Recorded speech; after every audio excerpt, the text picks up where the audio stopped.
For it is just like a man about to go on a journey. He called his own servants and entrusted his possessions to them. To one he gave 5 talents, to another 2 talents, and to another 1 talent, depending on each one's ability.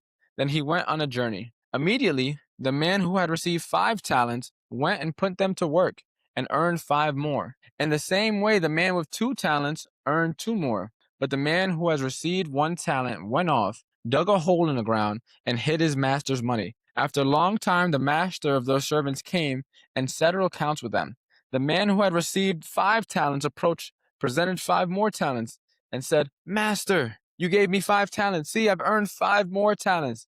And his master said to them, Well done, good and faithful servant. You were faithful over a few things. I will put you in charge of many things and share in your master's joy. Right. The man with 2 talents approached. He said, Master, you gave me 2 talents. See, I've earned 2 more talents. His master said to him, Well done, good and faithful servant. You were faithful over a few things. I will put you in charge of many things. Share in your master's joy. The man who had received 1 talent also approached and said, Master, I know you're a harsh man, reaping where you haven't sown and gathering where you haven't scattered seed. So I was afraid and went off and hid your talent in the ground. See, you have what is yours. And his master replied to him, You evil and lazy servant, if you knew that I reap where I haven't sown and gather where I haven't scattered, then you should have deposited my money with the bankers, and I would have received my money back with interest when I return.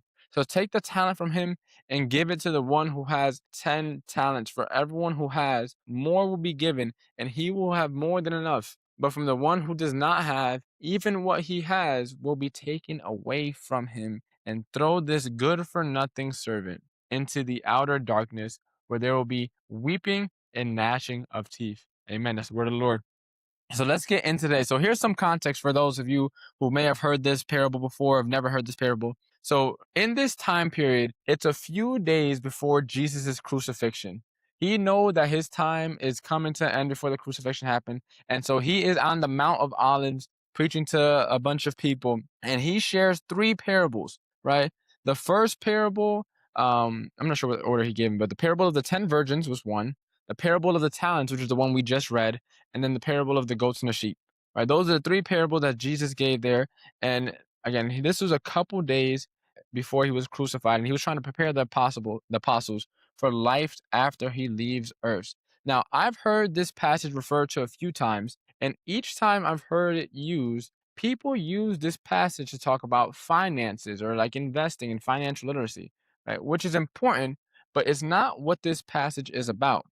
All right, so let's dive deeper into this passage. Again, this passage, a talent, for anyone that doesn't know, was worth, depending on what source you look at, 15 to 20 years of a day laborer's wage. Just one. So 1 talent equals a day laborer working for 15 to 20 years of their life. So this is a lot of money. They didn't just entrust him with a little bit of, $5, right? This is a lot of money we're talking about. And the guy who has 5 talents, you do the math on the low end, 5 times 15 is 75. On the high end is 100. So 75 to 100 years worth of wages he entrusted to one guy. And then the other guy, he entrusted 2 talents, which is about 30 to 40 years of wages. And so all these people were gifted a lot of money, right? And so in verse 14, he starts off, right, by saying that he's about to go on a journey. Now, as we all know, journeys usually take a while. So Jesus was telling him, hey, I'm about to go away for a while. I'll be back, but it's going to take a little minute before I come back to you guys. And in verse 15, the master shows how loving he is by being equitable, right? A lot of people aren't familiar with the word equity, right? People confuse equality with equity. Equality means, Phil, you get 5, Joey, you get 5, Miriam, you get 5. That is equality, right? And everyone, quote unquote, wants equality, but they don't really understand what it means, because equality isn't all that good, especially if you can't handle what you're given. Because here in verse 15, right, it says that he gave them each depending on each one's ability, right? So Phil, let's say you could only handle a little bit, but I gave you 5 just like everyone else, right? That's more than you can handle. Would that be loving? Would that be harsh if I knew that you couldn't handle?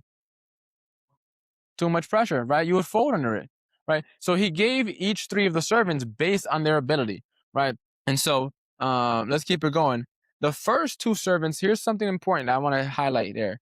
It says that the man who had received 5 talents, he went and put them to work. But the key word here is immediately, right? He wasn't wasting time. He didn't beat around the bush. He went right to it, right? Made the money work for him. And so did the second servant, right? And the third servant, he went and hid the money. Now, I did a little bit of research in here, and that's actually, to us, sounds like a stupid thing to do. Like, why would he dig up a hole and put money in it? But actually, that was a very reasonable and logical thing in that time period, because that was one of the best ways to ensure that the person got back whatever they had given. So it wasn't stupid at all. It actually was very smart and very common practice for people to hide money and put it away for some time period to give it back, right? So it wasn't a quote unquote bad thing to do or a dumb thing to do. It was actually a very logical, very cautious thing to do, right? Fast forward a little bit, right?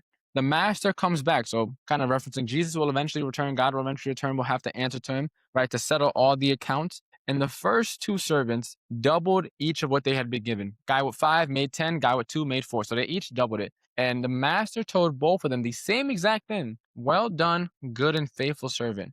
You have been faithful over a little. I will set you over much and enter into the joy of your master, right? The key word here I want everyone to notice, and when I was reading, he said good and faithful servant, not good and profitable servant, not good and successful servant, not good and rich servant or wealthy servant. He said good and faithful servant. Why? Because you start thinking a little bit, you can't, I might be skipping ahead, but you can't good deed your way into heaven. You can't good work your way into heaven, right? So it wasn't about the servants making more money that made their master pleased, is that they were faithful with it. And I will come back to that in a little bit. All right, so let's keep it moving. Now in verse 24, the third servant, he came to him and he said that, hey, master, I know that you're a harsh man. So he had this image of what he thought the master was, right? And because he was scared of that image he created, he did not act like the other 2 servants before him acted. And so a lot of us have this wrong image of God, kind of distorting our image, right? And because of that, we're acting in fear. And again, I'm going to dive back deeper into this. This is just my first thoughts. I was diving deeper into the word, right? Now, if you remember in verse 15, he distributed all the talents based on each one's ability. So servant number 3, who received 1 talent, had nothing to worry about because God gave him based on his ability. He knew that he could only handle 1. And despite that, the servant didn't do anything with it, right? See, if he gave the servant 2, maybe that would have been a different story because that would have been more than his ability could handle. But he gave him 1 because he knew he could handle 1. And despite that, he fumbled, right? Now, I'm fast forward a little bit, right? In verse 26, the master says to this third servant who hid the money that he was a wicked and slothful servant, right? Wicked and slothful. If you don't know, sloth is one of these 7 deadly sins. So this is really bad, right? He didn't just say, hey, you suck. No, he said, you're wicked and slothful. That's 2 very, very bad words almost in a way.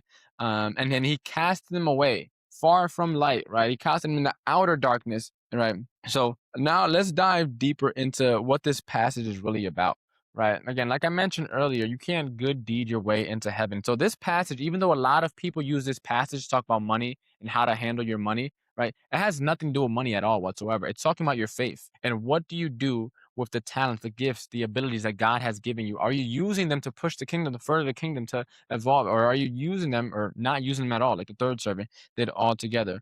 And a lot of people, it can be very easy to get stuck in this comparison trap, right? Oh, but why did so-and-so get 5 talents? I only got 2. Why did so-and-so get 2 talents? I only got 1. And one of the biggest things, especially growing up, I grew up in the hood, I grew up in the project. So a lot of people used to always complain, some people, they had it easy, right? They're a trust fund babies, people will say, or they have the silver spoon. It's like the big analogy everyone talks about.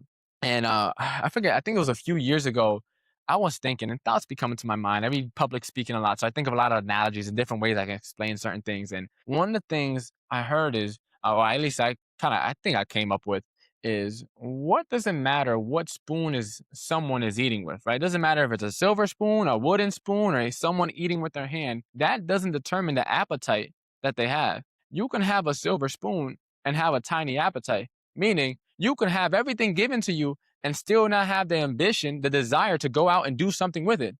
Or you can have nothing and make something out of it. And so instead of comparing, oh, what does this person have? What does that person have? Trust that God has given us based on our ability. Now it's our job to make the most out of it. right? Servant 1 and 2, servant 1 got 5, he made 10, right? Servant 2 got 2, he ended up with 4, right? Both of them made double. So the amount that they grew was the same, even though one clearly had more. And despite that, the master said, "Well done, good and faithful servant," which means, again, it wasn't about how much work or how much success they had gotten. It's about what they did with it. And they both, again, equally did the same. They both doubled, right? So now, let's move it a little bit. So here's the thing that the third servant lacked. Third servant, who did nothing with the money, he lacked faith, right?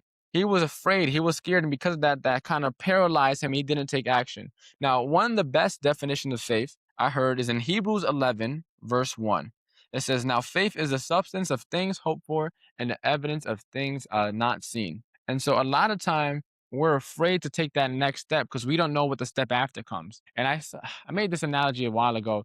Like life is kind of like climbing up a staircase, but the next step doesn't reveal itself until you step forward. And so if you look over, it looks like you're about to fall off a cliff.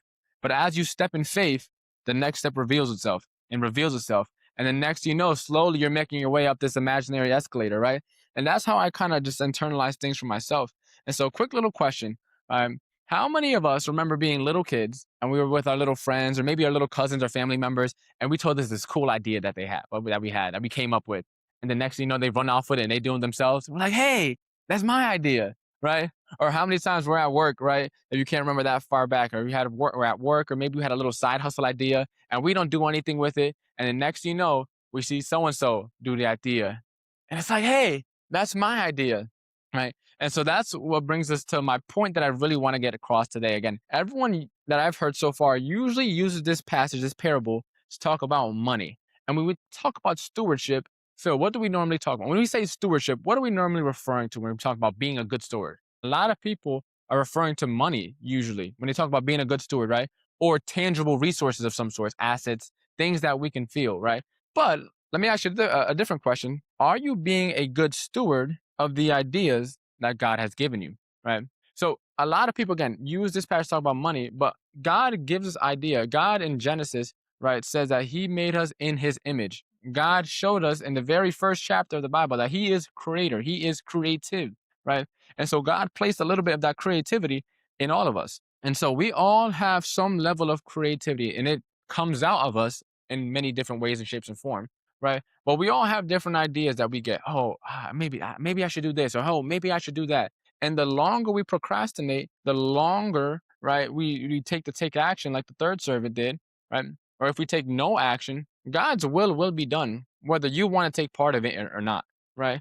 So if you have good ideas that you're not taking action on, right, those ideas will then be given to someone else. And it says it right here towards the end, right? It says, "For everyone," oh, here we go, verse 28. "So take the talent from him and give it to the one who has 10 talents, right? For to everyone who has, more will be given, and he will have more than enough. But for those who does not have, even what he does have will be taken away from him." So if you're getting these ideas, these little sources of inspiration, maybe it's a little side hustle you should do. Oh, hey, maybe I should sell something on Facebook Marketplace. Oh, maybe I should sell some empanadas. Maybe I should, do it, put a little overtime at work. Whatever the idea is, the longer you wait to procrastinate on those ideas, right, the more likely that you will not get more blessings. Right? The more likely those ideas will get taken away from you and given to people who already have more than enough. And it's very, very interesting how this plays out. But so as we're thinking, all right, what ideas have I waited? What ideas have I waited on and procrastinated on that I've missed an opportunity for? Because opportunity doesn't wait for no one. And I want to share really quickly a couple of stories. I'll show one in particular of how this showed up in my life. So for the past 3 years, and I'm an entrepreneur, so most of the ways I see God apply in my life usually is through business, because that's what I'm doing most of the time, right? It's trying to grow my business. That's been the big part of my life for the past 4 or 5 years now. And I remember about 2 months ago, I was at an event. It was a public speaking workshop, and one of my buddies. Now, my business, for those who don't know, I teach a lot of AI workshops. I teach AI classes and trainings to different people, right? And one of my buddies was showing me some software he created on his own with AI. Now, he has no tech background, no coding or computer background at all. He's just another entrepreneur friend of mine. And he created this whole AI backend software thing from scratch. And I was looking at him like he had 3 heads. And for the first time in a long time, I felt like the person being left behind. Right? People look to me for so long as the pioneer. I was the one leading the charge. Hey, you never heard of AI? I could teach you. Hey, you don't know about AI? I could teach you. And then I came across someone who knew so much more than me. It made me question whether or not I was even the quote unquote expert anymore.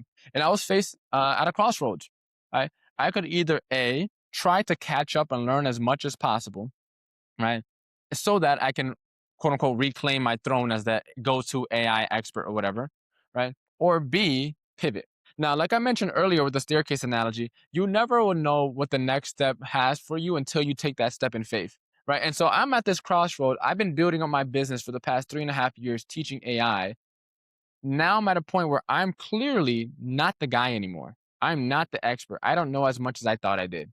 There's people that out there that know more than me or are better than me at this thing. Do I continue trying to fight my way back to the top, or do I pivot? Do I turn a different direction? Do I go through some uncharted territories? And fortunately for me, I chose the latter, right? I decided to rebrand, reposition myself a little bit, offer something new.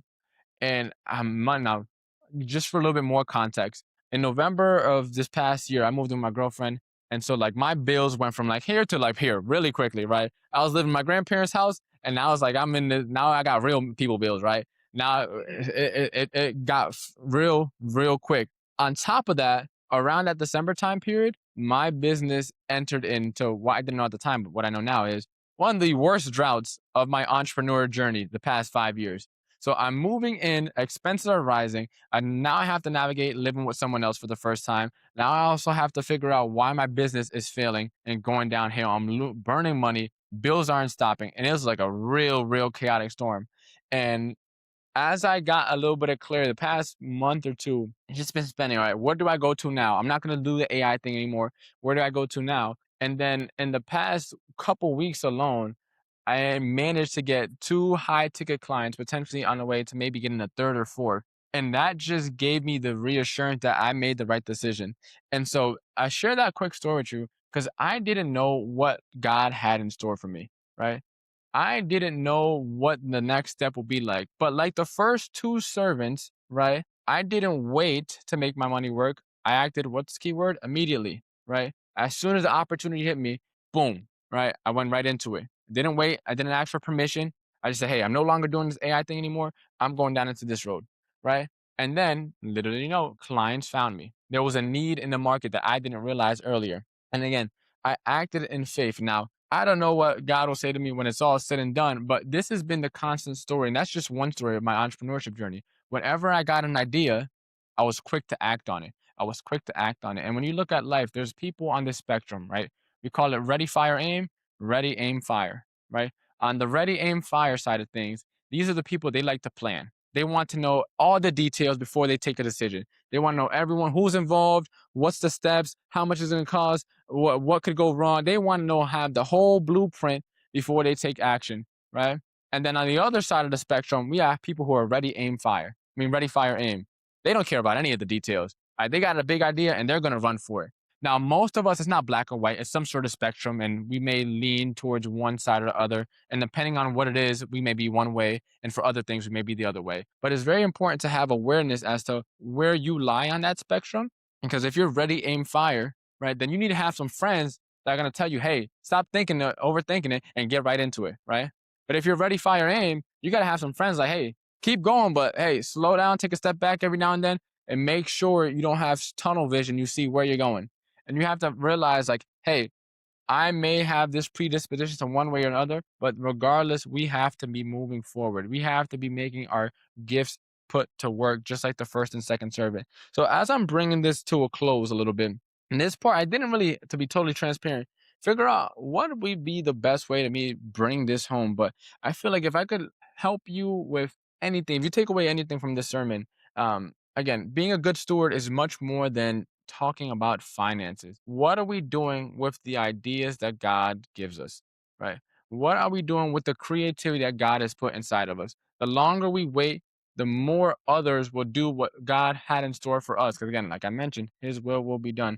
So I have $1 million rhetorical question for all of you, right? You don't have to answer, but something to, as you leave here today, to reflect on. How many opportunities had I let slip by? How many chances did God give me that I just didn't act on? how many more opportunities moving forward I continue to let slip through my fingers because I was too afraid to take action. See, the third servant, he didn't even do the bare minimum. And that's why he was wicked and slothful. He could have put the money in the bank to gain interest. He didn't even do that. He just hid the money. What gifts, what talents do you have, whether money or actual talents and gifts, right? Do you have that you're squandering, that you're not doing anything with? Right? And if you're in a dark place in life or you deal with insecurities of some sort, it may be hard to see any value in yourself, right? You may not think you have any gifts. Here's a quick mistake that a lot of people make. They forget that they were made in the image of God. So we all have some sort of gift, right? Period. But again, if you're wondering, okay, what is that gift? Ask yourself, what do people normally come to me for? For Phil, maybe for something would have to do with science, right? For me, it could be something that has to do with curly hair. Whatever people come to you for, is a sign that you may have some sort of expertise, some sort of gift, some sort of knowledge, right, in that area. And as I was preparing for a different keynote in my business, there's a movie. Did you guys watch it? It's called, what's the movie called? I think it's called long story short, I forget what the movie is called, but it's with Leonardo DiCaprio, based on a true story. And the guy, he was running away from Catch Me If You Can. There we go. Catch Me If You Can is the name of the movie. And he was running away from the cops. And this guy, this criminal, whatever, in the movie, he impersonated a lawyer, a doctor, he impersonated a pilot, and then he impersonated for an entire semester a college sociology professor. A full professor in college, in school, taught. And once they finally caught him, they come back to him. They asked him, like, man, how did you do it? Like, how are you able to get away with teaching a college class to college students for a whole half a year? And he responded, I just read one chapter ahead. Right? I just read one chapter ahead. So again, you don't have to be the go-to expert. If you know how to sing a little bit, you don't have to be Mariah Carey. But if you can sing a little bit, Melody, you could help some other people sing, right? If you know a little bit of something, you could help other people with that thing. And so as we leave here today, I want to remind you that we all have some sort of gift or talent. We just need to be one chapter away. Right? If you're level 2, help everyone on level 1. If you're level 7, help everyone 6 below. If you're level 10, well, great, you're at the top of the top, then you can help everybody, but that doesn't mean just the people at the bottom can't help anyone, right? You don't have to wait. You don't need permission. You don't need to ask. You don't need a credential. You don't need a credibility. You don't need a degree, right? You don't need whatever you think you need. The only thing you need is God, right? And read one chapter ahead, and you'll be able to help everyone. So again, as we bring this to a close, I want to pray for all you guys today. Hopefully you took away something of value here. Everyone bow your head and close your eyes. Dear Heavenly Father, Lord, just thank you for just letting us be here today and listen to this message. I pray that you let us be aware, make us aware of the creativity that we have, Lord. Help us to take action and ideas that you bless us with, Lord. Help us to not be afraid, Lord, to act as a first and second servant, to put your ideas into action, Lord. We know that, like you mentioned in this message here towards the end of the passage, that to those who have everything, all will be given, and to those who have nothing, even what they do have will be taken from them, Lord. So let us not waste our talents like the third servant did. Let us go out faithfully. Let us go out courageously into the world, into the marketplace, into our jobs, into our family, into our house, and just show up and just with a new sense of confidence, Lord, and trust in you that you will help figure it out.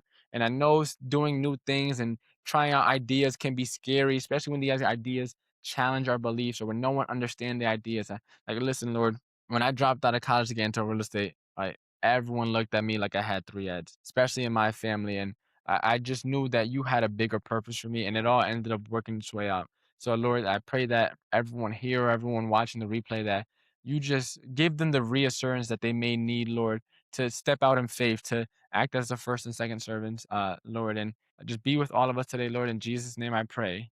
Amen. Hey. So